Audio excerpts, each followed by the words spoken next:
Hello friends, स्वागत आप सभी का एक बार फिर से DLS न्यूज चैनल पर। तो आज तारीख हो गई 25 दिसंबर 2021, दिन सैटरडे शनिवार, और बात करते हैं आज के मुख्य समाचार और टुडे ब्रेकिंग न्यूज के अपडेट वीडियो में नजर डालते हैं देश भर की तमाम बड़ी खबरों पर। देखिए, आज शनिवार को राजधानी दिल्ली में भारत दर्शन पार्क का उद्घाटन करेंगे गृह मंत्री अमित शाह। ये ऐसा पार्क है दोस्तों जहाँ पर देश भर की प्रतिष्ठित स्मारकों की प्रतिकृतियां बनाई गई है। वही देखिए, सरकार ने टेलीकॉम कंपनियों के लिए नियमों में बड़ा बदलाव किया। अब 2 साल तक रखना होगा यूजर्स का डेटा।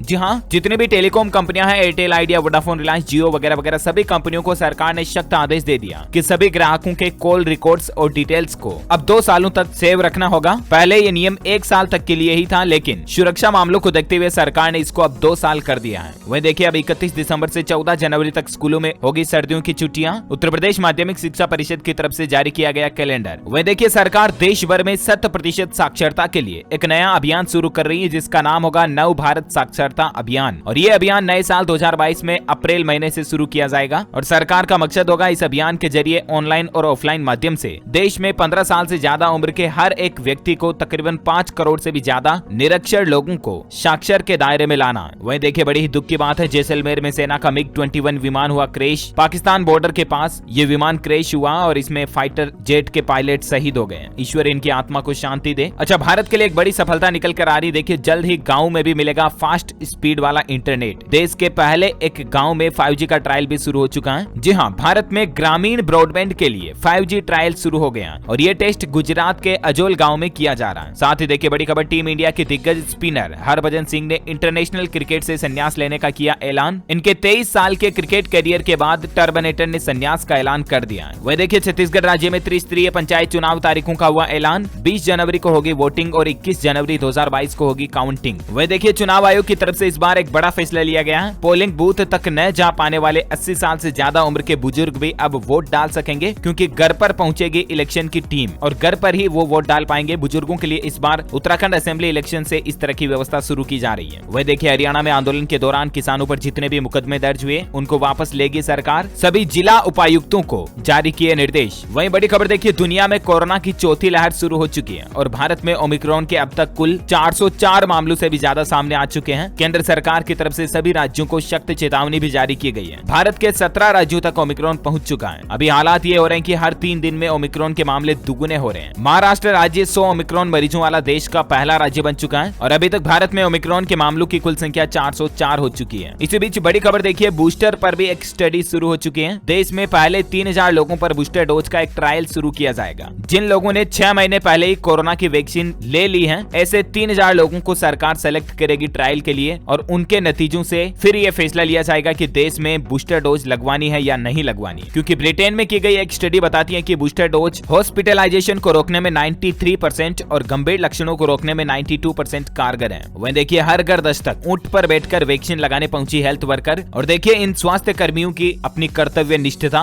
इनकी तस्वीर को खुद केंद्रीय स्वास्थ्य मंत्री ने शेयर किया है। ये एक लेडी हेल्थ वर्कर है जो राजस्थान के बाड़मेर के एक गाँव में ऊंट पर बैठकर वैक्सीन लगवाने के लिए पहुंचती है घर घर लोगों के लिए। वह देखिए, ओमिक्रॉन ने फिर से बढ़ाया खतरा। इसी बीच दोस्तों, देश में व्यापारियों के संगठन केट ने सरकार से अपील की है कि अगर देश में फिर से लॉकडाउन लगा तो व्यापार को बड़ा झटका लगेगा। इससे बेहतर ये होगा कि राजनीतिक रैलियों पर रोक लगाई जाए। वह देखिए, गुजरात में शिक्षा मंत्री ने बड़ी घोषणा कर दी है। स्कूलों में अगले सत्र 2022 से ही वैदिक गणित को भी पाठ्यक्रम में किया जाएगा शामिल। अच्छा, बड़ी खबर देखिए, नेशनल डिजिटल प्रोफाइल बनेगा। देश भर में हर एक नागरिक की एक डिजिटल प्रोफाइल बनाएगी सरकार। सिंगल साइन ऑन पोर्टल बनाया जा रहा है गवर्नमेंट की तरफ से और ये एक नया मिशन है। सरकार कंप्लायंस को घटाने और आसानी बढ़ाने के लिए लगातार प्रयास कर रही है। और अब जैसे अपना Aadhaar card, pan card, voter ID card होता ना, उस तरह से देश भर के सभी नागरिकों का एक डिजिटल साइन बनेगा। एज ए डिजिटल सिग्नेचर की तरह एक यूनिक डिजिटल ID बनाई जाएगी। गवर्नमेंट ऐसे मिशन पर भी काम कर रही है। वहीं देखिए, अब लगेगी सनातन की पाठशाला। बिहार की इस यूनिवर्सिटी ने शुरू किया कोर्स। बिहार की चर्चित नालंदा विश्वविद्यालय की तरफ से नए साल 2022 से ही हिंदू सनातन की पढ़ाई भी शुरू होने जा रही इस यूनिवर्सिटी में। दिल्ली हाईकोर्ट का एक बड़ा फैसला देखिए दोस्तों की कमाने में सक्षम पत्नी को भी गुजारा भत्ता देने से इनकार नहीं कर सकता है पति। एक ऐसे ही मामले की सुनवाई करते दौरान दिल्ली हाईकोर्ट की तरफ से यह फैसला दिया गया कि चाहे पत्नी खुद कमा रही हो, लेकिन इस बात को आधार मानकर पति पत्नी के लिए गुजारा भत्ता देने से इनकार नहीं कर सकता है। यानी कि चाहे पत्नी खुद भी कमाई कर रही हो, लेकिन उसके बावजूद अगर पति पत्नी दोनों अलग अलग रह रहे हैं तो पति को पत्नी के लिए गुजारा भत्ता देना ही पड़ेगा। ये कहना दिल्ली हाईकोर्ट का। वहीं पॉलिटिक्स से खबर देखिए आप, सपा और आम आदमी पार्टी के बीच यूपी चुनाव में नहीं होगा गठबंधन। गठबंधन, सीटों के बंटवारे और एजेंडे को लेकर नहीं बनी बात। साथ ही बड़ी खबर देखिए, प्रधानमंत्री ने दुग्ध उत्पादकों के लिए शुरू किया एक खास पोर्टल, सहकारी डेयरियों और ग्राहकों को मिलेगा इससे लाभ। दरअसल उपभोक्ताओं के लिए सुरक्षित, पौष्टिक और स्वच्छ दूध और दुग्ध उत्पादक प्रोडक्ट में गुणवत्ता और खाद्य सुरक्षा को बढ़ाने के लिए सरकार एक महत्वपूर्ण मिशन आयोजित करने जा रही है और इसका मकसद एटलीस्ट ये है कि मिलावटी चीजें देश के लोगों को नहीं मिले। इसीलिए सरकार एक नया सिस्टम बनाने जा रही है और इससे डेयरी उत्पादकों की कमाई भी बढ़ेगी और लोगों को भी स्वच्छ चीजें मिल पाएगी। वहीं देखिए, वैज्ञानिकों ने ढूंढा शरीर का एक नया हिस्सा।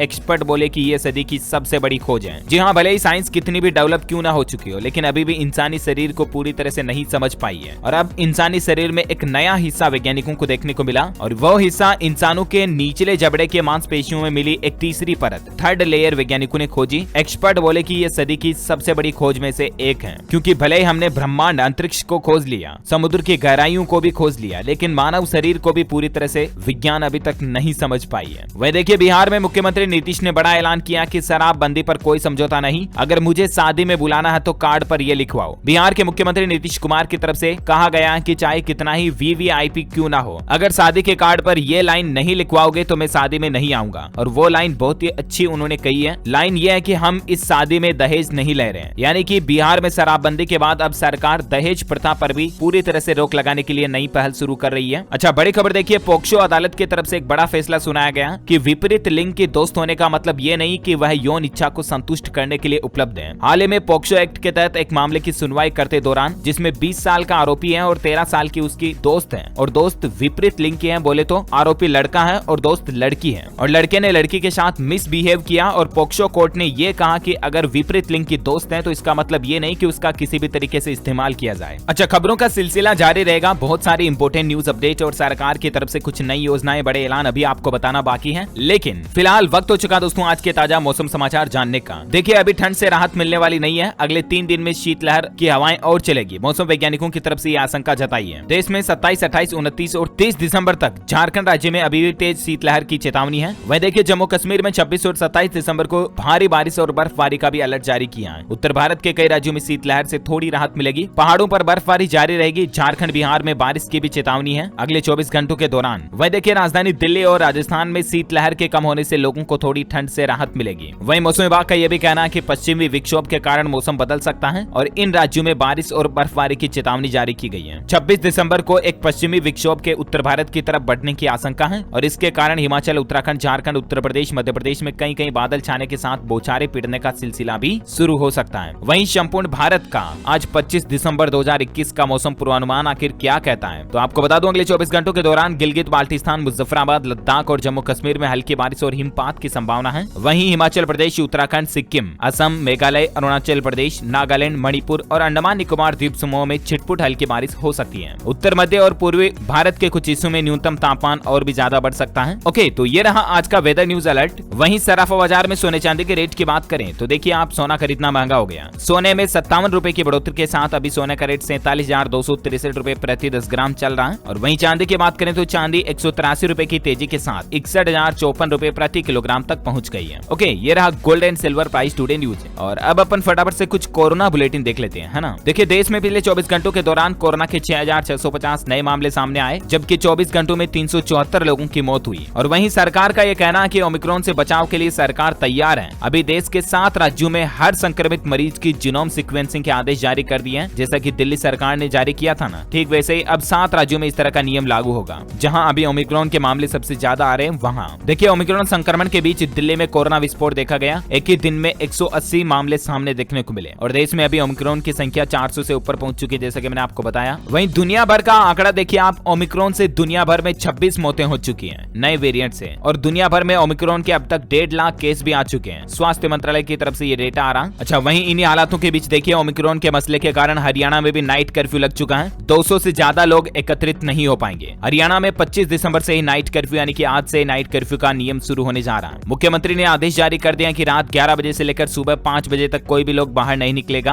सरकार ने कहा कि राज्य में अभी ओमिक्रॉन के मामले और भी ज्यादा बढ़ सकते हैं। राज्य में आ चुके नए वेरिएंट के आधा दर्जन से भी ज्यादा मरीज, और अब हरियाणा की खट्टर सरकार की तरफ से सख्त पाबंदियां लागू कर दी गई हैं। न्यू ईयर और क्रिसमस के सेलिब्रेशन में भी सख्त नियम लागू कर दिए हैं। हालांकि थोड़ी छूट रहेगी, लेकिन 200 से ज्यादा लोग एकत्रित नहीं हो पाएंगे। और भी क्या क्या रूल्स हैं देख सकते हैं कि 1 जनवरी 2022 से तो जो लोग वैक्सीन नहीं लगवा लगवाएंगे उनको सरकारी दफ्तरों में भी जाने का मौका नहीं मिलेगा। इसी तरह से ट्रेन, रोडवेज, बस वगैरह में सफर करने के लिए भी कोरोना वैक्सीन की दोनों डोज लगवाना जरूरी होगा। और भी बैंक, होटल, रेस्टोरेंट, सिनेमाघर, मॉल वगैरह में भी एंट्री बैन रहेगी जो लोग वैक्सीन नहीं लगवाएंगे। तो इस तरह से हरियाणा राज्य में भी कोरोना की नई गाइडलाइंस सरकार ने जारी कर दी है। वहीं देखिए दोस्तों, मध्य प्रदेश के बाद अब उत्तर प्रदेश में भी लगा नाइट कर्फ्यू। शादी समारोह में सिर्फ 200 लोगों की होगी मंजूरी। यूपी में भी सरकार की तरफ से आज 25 दिसंबर से नाइट कर्फ्यू वगैरह लागू किया जा रहा है और शादी समारोह के लिए भी संख्या तय कर दी है। और यूपी, एमपी के बाद गुजरात राज्य के भी 8 शहरों में आज 25 दिसंबर से ही फिर से नाइट कर्फ्यू लगने जा रहा है। इस तरह की भी गुजरात सरकार ने घोषणा कर दी है। वह देखिए, राजधानी दिल्ली के लिए अच्छी खबर आ रही है। पात्रता रखने वाले 100% लोगों को कोरोना वैक्सीन की पहली डोज दे दी गई है। दिल्ली सरकार की तरफ से यह आंकड़ा आ रहा है। उड़ीसा राज्य ने भी नव वर्ष के समारोहों पर पूरी तरह से प्रतिबंध लगा दिया, यानी कि उड़ीसा में भी आप न्यू ईयर का सेलिब्रेशन नहीं मना पाएंगे। कुछ और सरकार की तरफ से नए नियम भी जारी किए गए हैं और ऐसे कुल मिलाकर के दोस्तों अब तक 12 राज्यों में भीड़ जुटाने पर रोक लग चुकी है। एमपी, यूपी, गुजरात और हरियाणा में तो नाइट कर्फ्यू लग गया। महाराष्ट्र में धारा 144 ऑलरेडी लगी हुई है। क्रिसमस और न्यू ईयर पर ओमिक्रॉन का साया इस तरह से छाया हुआ है कि 12 राज्यों में सरकारों ने सख्त पाबंदियां लागू कर दी हैं। इसकी कुछ डिटेल्स भी आप स्क्रीन पर देख सकते हैं। वह देखिए, महाराष्ट्र में भी कड़े प्रतिबंध लागू हो चुके हैं। रात 9 से सुबह 6 बजे तक 5 से ज्यादा लोगों के एक जगह जमा होने पर भी पाबंदी लागू हो चुकी है। जिम, रेस्टोरेंट, सिनेमाघर में भी 50% को ही एंट्री मिलेगी। वहीं देखिए, एक सर्वे में इस बात का भी पता चला कि रोटी, कपड़ा और मकान सब कुछ तो महंगा हुआ, लेकिन इस ओमिक्रॉन वेरिएंट के चलते अब मार्केट में और महंगाई बढ़ेगी, यानी कि आपकी हमारी जेब का खर्च और ज्यादा बढ़ेगा। साथ ही मध्य प्रदेश में भी एक सरकार की तरफ से बड़ा फैसला लिया गया कि 18 साल से कम उम्र वालों की इन जगहों पर नो एंट्री होगी, यानी कि जिम, थिएटर, सिनेमाघर, स्विमिंग पूल वगैरह इन जगहों पर 18 साल से कम उम्र के बच्चे अब नहीं जा पाएंगे। बढ़ते कोरोना माहौल के बीच सरकार ने यह बड़ा फैसला लिया है। राजस्थान में भी सरकार इस तरह का नियम लागू करने जा रही है। कोरोना वैक्सीन लगवाना अनिवार्य होगा। मुख्यमंत्री अशोक गहलोत बोले कि वैक्सीन न लगवाने वालों को अब सरकारी योजनाओं का फायदा भी नहीं मिलेगा। वहीं राजस्थान में सरकार ने कुछ सख्त पाबंदियों को भी बढ़ा दिया है। नए साल के जश्न पर भी रोक रहेगी और शादी में भी लोगों की संख्या को कम करने जा रही है सरकार। वहीं दुबई से आ रहे मुंबई निवासियों को भी रहना होगा क्वारंटीन। हरियाणा के लोगों के लिए इस तरह का नया फरमान भी जारी हो चुका है। बॉलीवुड से खबर है दोस्तों की करीना कपूर की कोरोना रिपोर्ट भी अब नेगेटिव आई। अमृता अरोड़ा और सनाया कपूर का भी कोरोना से छूटा पीछा। वहीं आईआईटी कानपुर की नई स्टडी में एक और बड़ा खुलासा आ रहा है कि देश में फरवरी 2022 में आ सकती है कोरोना की तीसरी लहर। सतर्क रहें, सावधान रहें। ओके, तो ये तो रही कुछ कोरोना बुलेटिन और हाँ, अगली खबरें अपन जाने दोस्तों, लेकिन इससे पहले मैं आपके साथ एक दिल की बात शेयर करना चाहता हूँ। दोस्तों, साल 2021 तो खत्म होने में बस कुछ ही दिन रह गए हैं और नए साल पर हम लोग भगवान से अपने गोल्स को पाने के लिए प्रार्थना भी करते हैं और काफी लोग तो न्यू ईयर के रिजोल्यूशंस भी बनाते हैं और जो भी उनके अंदर गंदी बुरी आदतें हैं उनको छोड़कर ज्यादातर लोग नई आदतें अपनाने की कोशिश करते हैं, राइट? जी हाँ, तो जरा ठहरिए। आज आपका डीएलएस भाई भी आपके लिए एक ऐसी ही अच्छी हैबिट लेकर आया और वो आदत है बुक पढ़ने की। जी हाँ, किताब पढ़ने की। पर यहाँ मैं आपके कॉलेज या स्कूल की किताबों की बात नहीं कर रहा हूँ, बल्कि मैं तो यहाँ पे मोटिवेशनल और नॉन फिक्शनल बुक्स की बातें कर रहा हूँ, यानी कि ऐसी किताबें जिनसे आप अपनी जिंदगी में काफी कुछ सीख सकते हैं, जो आपको जिंदगी में हमेशा आगे बढ़ने की प्रेरणा देती हैं। लेकिन अब आप लोग ये कहोगे कि यार डीएलएस भाई, हमसे कॉलेज और स्कूल की किताबें तो पढ़ी नहीं गई, अब भला हम इन किताबों को कैसे कंसंट्रेशन के साथ पढ़ पाएंगे? तो दोस्तों, इसका भी सॉल्यूशन है मेरे पास। जी हाँ, इसके लिए एक बहुत ही अच्छा प्लेटफॉर्म है कुकू एफएम। कुकू एफएम एक ऑडियो पॉडकास्टिंग प्लेटफॉर्म है और जी हाँ, आपको बता दूं, लिटरली इस प्लेटफॉर्म पर आपको 3000 से भी ज्यादा किताबें, बुक्स अवेलेबल हैं जिनको आप सुन सकते हो। ऑडियो फॉर्मेट में अवेलेबल है और ये ऐप भी काफी अच्छा है और मैं खुद भी इस पर पर्सनली ऑडियो बुक्स वगैरह सुनता हूँ, क्योंकि मुझसे भी बुक्स पढ़ी नहीं जाती और अभी मैं 2 ऑडियो बुक्स इस प्लेटफॉर्म पर सुन रहा हूँ। एक तो भगत सिंह और दूसरी है सम्राट अशोका की। और मैं भी आपको सजेस्ट करना चाहूंगा कि नया साल आने वाला है और आप सबको भी अच्छी आदतें अपनानी चाहिए, जैसे कि किताबें सुनने की, जिससे आपकी लाइफ में नए नए बदलाव आए। ये एप्लीकेशन प्ले स्टोर पर भी अवेलेबल है। और हाँ, इतना ही नहीं, अभी कुकू एफएम पर एक सेल ऑफर भी चल रहा है जिसमें आपको इनका 400 वाला एनुअल सब्सक्रिप्शन प्लान सिर्फ 200 रुपीज में ही मिल रहा है। लेकिन आपको बता दूं, ये ऑफर सिर्फ 31 दिसंबर तक ही वैलिड है, तो जाइए, जाके डाउनलोड कीजिए और अपनी नई जिंदगी की शुरुआत कीजिए। और अब अपन कुछ एजुकेशनल खबरें देख लेते हैं फटाफट से। देखिए, 69,000 सहायक अध्यापक की भर्ती आने वाली है। छूटे पदों पर होगी नियुक्ति। 17,000 नए के साथ आरक्षित वर्ग के 6,000 पद भी भरे जाएंगे। उत्तर प्रदेश में बेसिक शिक्षा परिषद के शिक्षकों की भर्ती को लेकर अपडेट है ये। वह देखिए, महाराष्ट्र बोर्ड ने 10वीं और 12वीं के छात्रों को बड़ी सुविधा दी है और परीक्षा से एक दिन पहले तक एग्जाम फॉर्म भरने की अनुमति दे दी है और इसके लिए लेट फीस दिए बिना ही एग्जाम फॉर्म भर पाएंगे एक दिन पहले तक। वहीं हरियाणा सरकार ने बड़ी राहत दी है। अब आधार कार्ड के बगैर भी बच्चों को मिलेगी छात्रवृत्ति व प्रोत्साहन राशि। इसके लिए आधार जरूरी नहीं होगा। वह देखिए दोस्तों, किशोर वैज्ञानिक प्रोत्साहन योजना परीक्षा का एडमिशन कार्ड जारी हो चुका है। ऑफिशियल पोर्टल पर डाउनलोड कर लीजिएगा। मिलेगा। साथ ही राजस्थान में जनवरी में कंप्यूटर अनुदेशक की भर्ती आ सकती है, इस तरह का भी मीडिया रिपोर्ट्स आ रहा है। शैक्षणिक योग्यता जारी नहीं होने से भर्ती के निकलने में देरी हो रही है। बेरोजगारों के आंदोलन के बाद आखिरकार राजस्थान सरकार जागी है। अच्छा, ICSI के CS एग्जाम के एडमिशन कार्ड भी आ चुके हैं। CS फाउंडेशन एग्जाम 3 और 4 जनवरी को आयोजित होगा। ऑफिशियल वेबसाइट पर आप एडमिट कार्ड डाउनलोड कर लीजिएगा। वह देखिए, मध्य प्रदेश में भोपाल में हिंदी विश्वविद्यालय का दीक्षा समारोह आज आयोजित होने जा रहा। टीकाकरण प्रमाण पत्र दिखाने के बाद ही मिलेगी एंट्री। वहीं RPSC ने जारी किया SI भर्ती का exam result. 20,359 candidate physical exam के लिए अस्थायी पास हुए। करीब 4 लाख कैंडिडेट शामिल हुए थे एग्जाम में। साथ ही सुप्रीम कोर्ट में इस तरह की भी याचिका लगाई गई कि देश भर में बच्चों के लिए एक समान पाठ्यक्रम की मांग की जा रही है। और देखते हैं कि माननीय उच्च न्यायालय की तरफ से इस पर और क्या फैसला आता है, मैं आपको बता दूंगा। वहीं उत्तर प्रदेश की योगी सरकार आज युवाओं को बड़ा तोहफा देने जा रही है। यूपी सरकार आज लाखों स्टूडेंट छात्र छात्राओं को फ्री स्मार्टफोन और टेबलेट का गिफ्ट देगी 25 दिसंबर को। और इतना ही नहीं, बच्चों को स्मार्टफोन और टेबलेट मिलने के बाद उससे वो मुफ्त पढ़ाई भी कर पाएंगे। इसके लिए उत्तर प्रदेश सरकार ने इंफोसिस कंपनी के साथ एक MOU साइन भी किया है। और ऐसे में इंफोसिस के स्प्रिंग बोर्ड प्लेटफॉर्म पर 3900 कोर्स व प्रोग्राम है एजुकेशन के, जो स्टूडेंट्स को बिल्कुल फ्री में मुहैया कराए जाएंगे यूपी सरकार की तरफ से। ओके, तो ये रही कुछ एजुकेशनल खबरें। और अब अपन फटाफट से देश से जुड़ी कुछ और हेडलाइंस न्यूज देख लेते हैं। देखिए, 5 राज्यों में प्रधानमंत्री शहरी आवास योजना के तहत 1 लाख से ज्यादा घरों के निर्माण को मंजूरी मिली, जिसमें आंध्र प्रदेश, मध्य प्रदेश, महाराष्ट्र, पुडुचेरी और उत्तराखंड शामिल हैं। वहीं देखिए, जी और सोनी का मर्जर हुआ। इसमें 75 चैनल और 2 OTT से मिलकर बनेगा देश का सबसे बड़ा नेटवर्क। IPL ब्रॉडकास्टिंग राइट्स में भी लगेगा बड़ा दांव। साथ ही खबर आ रही दोस्तों, बिहार में शराबबंदी लागू है और ऐसे में बाहर से आने वाले लोगों को भी इस शराबबंदी से राहत नहीं मिलेगी। मुख्यमंत्री नीतीश कुमार ने इस तरह की याचिका को भी खारिज कर दिया। लोगों ने इस तरह की मांग की थी कि बाहर से आने वाले लोग राज्य में शराब पी पाएं, लेकिन वो भी अब नहीं पी पाएंगे। कुल मिलाकर के बिहार में कोई भी शराब नहीं पी सकेगा, चाहे बाहर का हो या बिहार का हो। और इतना ही नहीं, बिहार के मुख्यमंत्री नीतीश कुमार बोले कि अब हम राजधानी दिल्ली में भी शराबबंदी करवाएंगे। अगले चुनाव से नीतीश सरकार इस तरह का भी दांव खेलने जा रही है। वही देखिए, राजस्थान की गहलोत सरकार ने महिला कर्मचारियों को बड़ा तोहफा दिया और मातृत्व अवकाश यानी कि मैटरनिटी लीव के नियमों में बड़ा बदलाव किया है। नियमों में संशोधन करते हुए एक सरकारी नौकरी से पहले संतान होने पर भी महिला कर्मचारी को मातृत्व अवकाश देने के रास्ते खोल दिए हैं। वहीं महिला कर्मी को नौकरी ज्वाइन करने के 15 दिनों के अंदर बच्चे की जानकारी संबंधित विभाग को देनी होगी। इसके लिए साथ ही देखिए, PM किसान योजना में किसानों के लिए नया साल खुशखबरी ला रहा। मोदी सरकार ने बड़ा फैसला लिया। दरअसल दोस्तों, नए साल 2022 में किसान भाई लोगों को तोहफा देने के लिए अब सरकार जनवरी की पहली तारीख में ही PM किसान सम्मान निधि की अगली किस्त के रूप में किसान भाई लोगों के खातों में 2-2 हजार रुपए सरकार नए साल की पहली तारीख में ही जमा करने की प्लान बना चुकी है। वह देखिए, मुख्यमंत्री अशोक गहलोत ने राजस्थान जयपुर में Rajiv Gandhi centre of advance technology स्थापित करने की भी घोषणा की है। अच्छा, टेक्नोलॉजी पर एक और खबर आ रही है कि टेलीग्राम मैसेज में अब आएगा इमोजी रिएक्शन भेजने वाला फीचर भी, यानी कि आप मैसेज के रिप्लाई में इमोजी का रिएक्शन भी भेज पाएंगे। अच्छा, वहीं देखिए, गुजरात की अदालतें भी होगी डिजिटल। जुर्माना, डिपॉजिट और जमानत की राशि अब ऑनलाइन भरी जा सकेगी गुजरात की सभी कोर्ट में। साथ ही देखिए, 70 साल पुरानी है प्रॉपर्टी नीरव मोदी की रिदम हाउस की होगी नीलामी। ED ने किया था इसको सीज। अच्छा, वहीं एक साल में दूसरी बार आपका इंश्योरेंस महंगा होने जा रहा है। भारत में बीमा सुरक्षा की कीमतें बेहतर स्वास्थ्य सुविधाओं और उच्च जीवन की चाहत वाले कुछ विकसित देशों की तुलना में बहुत कम है। जब भी ग्लोबल मार्केट में री इंश्योरेंस दरों में संशोधन किया जाता है तो यहाँ भी दरें बढ़ना शुरू हो जाती है। और एक यही वजह है कि एक बार फिर से आपके इंश्योरेंस की दरें बढ़ने जा रही है। और आपको नए साल से इंश्योरेंस प्रीमियम के दामों में 25 से 45% तक की बढ़ोतरी देखने को मिल सकती है, अलग अलग प्लान के हिसाब से। इसके पीछे एक बड़ा वजह ये भी है कोविड-19 भी। चलिए, वहीं देखिए, फिर शुरू हुई महाराजा एक्सप्रेस ट्रेन। 5 तरह का पैकेज मिलेगा आपको। इसमें 15 लाख रुपए तक का इसका किराया है। ये देश की सबसे लग्जरियस ट्रेनों में से एक है महाराजा एक्सप्रेस, जिसको रेलवे ने फिर से शुरू कर दिया है। वह देखिए, गन्ने की खेती करने वाले किसानों को 50 लाख रुपए तक का बोनस भी देने जा रही है सरकार। जी हाँ, यूपी की योगी सरकार गन्ना किसानों के लिए एक बहुत ही अच्छी प्लानिंग लेकर आई है। 10 रुपए प्रति क्विंटल गन्ने पर बोनस देने की तैयारी कर रही है और इस तरह से राज्य में लाखों किसानों को 50 लाख रुपए तक का बोनस दिया जाएगा। वहीं देखिए, बिहार में 6026 करोड़ रुपए स्वास्थ्य पर अलग से अगले 5 सालों में बिहार सरकार खर्च करने की प्लानिंग बना रही है। वहीं देखिए दोस्तों, हिमाचल प्रदेश में मुख्यमंत्री जयराम ने बड़ी घोषणा कर दी है। निजी बसों, टैक्सी, कैब, स्कूल बसों का 91.12 करोड़ का टैक्स माफ कर दिया है। मुख्यमंत्री जयराम ठाकुर ने निजी परिवहन ऑपरेटरों को बड़ी राहत देते हुए करोड़ों रुपए का टैक्स इस बार माफ कर दिया है, जो कि बहुत ही अच्छी पहल है वाकई में। वहीं नितिन गडकरी का बड़ा ऐलान देखिए, अब सड़क मार्ग के जरिए सिर्फ 3.5 घंटे में पहुंचेंगे दिल्ली से लखनऊ, बनेगा नया एक्सप्रेसवे। साथ ही कानपुर मेट्रो में अब नहीं कर सकेंगे पान, मसाला और गुटखा खाकर यात्रा। आज से CMRS की टेस्टिंग शुरू होने जा रही है। दरअसल दोस्तों, यूपी कानपुर में जो नई मेट्रो सर्विस शुरू हुई है उसमें इस तरह का फ्रेम मेटल डिटेक्टर वगैरह भी लगाए गए हैं। और इसके अलावा अगर आप मुंह में गुटखा खा करके जाओगे तो आपको मेट्रो में चढ़ने नहीं दिया जाएगा, ध्यान रखिएगा। रेलवे को लेकर एक अपडेट ये भी आ रहा है कि 1 जनवरी 2022 से कई सारी ट्रेनों में आप आप बिना रिजर्वेशन के भी सफर कर पाएंगे। इंडियन रेलवे की तरफ से देश भर की कई ट्रेनों में इस तरह की सुविधा शुरू की गई है। अब इनकी ट्रेन संख्या और लिस्ट आप देख सकते हैं स्क्रीन पर, एक को तो मैं बोल नहीं सकता। साथ ही देखिए मध्य प्रदेश में सरकार ने इस तरह का नया नियम बना दिया कि सिविल जज बनने के बाद छोड़ी नौकरी तो देनी होगी मोटी रकम। दरअसल राज्य सरकार ने मध्य प्रदेश न्यायिक सेवा की शर्तों के नियमों में बदलाव किया है और इसके मुताबिक नौकरी ज्वाइन करने के 3 साल के पहले अगर नौकरी छोड़ देंगे तो 5 लाख रुपए तक का बॉन्ड की रकम सरकार वसूलेगी। इसके अलावा 3 महीने का वेतन या भत्ता जो भी ज्यादा होगा वो सरकार की तरफ से लिया जाएगा। वह देखिए हरियाणा में बीपीएल परिवारों को अब नहीं मिलेंगे 100 गज के प्लाट, सरकार ने इस तरह की योजना को भी बंद कर दिया है। अच्छा वहीं देखिए दोस्तों, अजीज प्रेमजी फाउंडेशन झारखंड में खोलेगा यूनिवर्सिटी, बच्चों को इससे गुणवत्तापूर्ण शिक्षा मिलेगी। साथ ही देखिए देश में ऐसा पहली बार होगा, उत्तराखंड में वोटिंग को मिलेगा 1 घंटे का अतिरिक्त समय, मुख्य चुनाव आयुक्त ने किया ऐलान। उत्तराखंड में अगले साल होने वाले विधानसभा चुनाव के लिए मतदान के समय को 1 घंटा बढ़ा दिया है, कुछ कोरोना की वजह से और राज्य में कठिन इलाकों को देखते हुए। साथ ही सरकार की तरफ से एक अलर्ट जारी किया गया, आपके ईमेल में आ सकता है डिआईवोल रैनसमवेयर। यह एक तरह का नया वायरस है जो आपको ईमेल के जरिए आ सकता है आपके कंप्यूटर या मोबाइल में और उसके बाद आपके बैंक खाते से पैसे कट सकते हैं, आपके इंपोर्टेंट डेटा लीक हो सकते हैं और इसीलिए अननोन ईमेल या मैसेजेस में ना जाएं, उनमें किसी भी लिंक पे क्लिक ना करें, उनके किसी अटैचमेंट को भी डाउनलोड ना करें। अच्छा वहीं देखिए अटल जयंती पर नहीं होगा मुंगेर गंगा महासेतु का उद्घाटन, मुख्यमंत्री नीतीश ने किया इनकार, अब अगले साल मिलेगी सौगात। वहीं दोस्तों जनवरी 2022 में 14 दिन बैंक बंद रहेंगे, ब्रांच जाने से पहले आप छुट्टियों की पूरी लिस्ट देख लें। वैसे तो लिस्ट आप यहाँ देख सकते हैं और भी इसका सेपरेट वीडियो मैं आपको डीएलएस न्यूज के ऊपर बता दूंगा, तो वहां से चेक कर लीजिएगा। वहीं मार्केट एनालिसिस से अपडेट आ रहा है कि पुराने वाहनों की बिक्री में तेजी की उम्मीद, साल 2026 तक